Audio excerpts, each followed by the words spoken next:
And meditation has played a big part in my life always. I think I was having a very spiritual life the whole way along.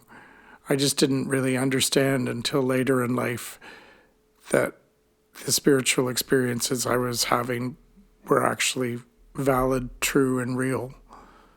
It took a long time to understand that even though we're all connected, in that isolation of self comes an understanding of how we are connected with each other and nature.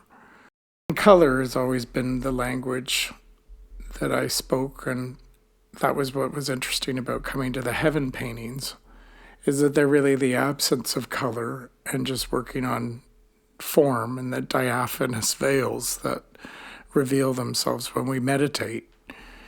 It's amazing the strength that we can get by being vulnerable. I always thought that being vulnerable was a cloudy thing, because you never know how somebody's going to take your vulnerability. But I've not ever been afraid to expose myself for who I am.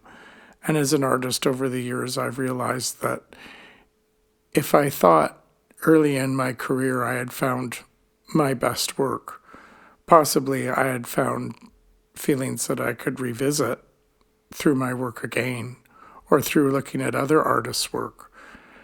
But it wasn't until I had grown older and had experiences with my own mortality that I realized that the only way to truly understand each other is through exposing our vulnerabilities. And what once was perceived a weakness in my life by others, my vulnerabilities became my great strengths.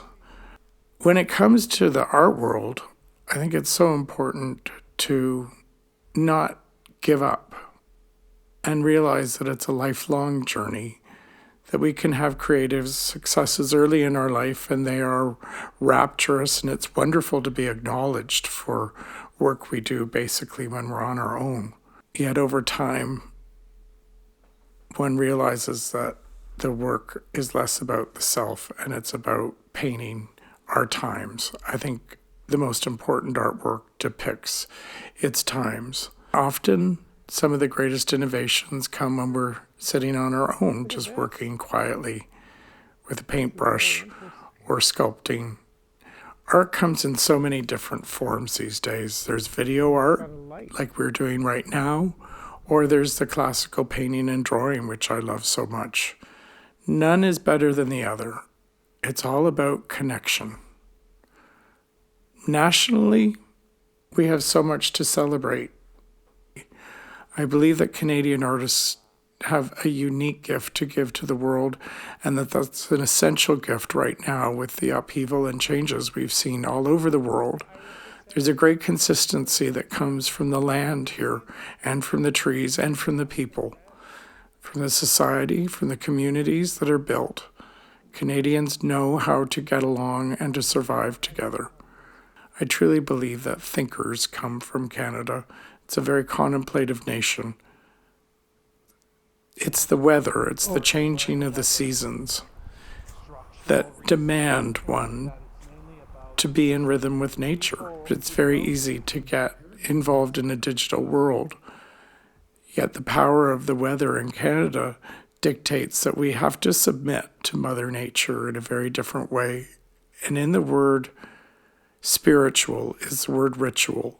And it's the rituals like having to clean the snow off of our cars. It's the rituals of having to rake the leaves. It's the rituals of having to deal with ice storms in the spring, and the rituals of seeing the daffodils peek out of the ground. Those moments are what it means to be Canadian to me. And I think that that's the most important gift that we have to share to the world. It's an understanding that we are connected to this world. And it's okay to understand that I'm vulnerable.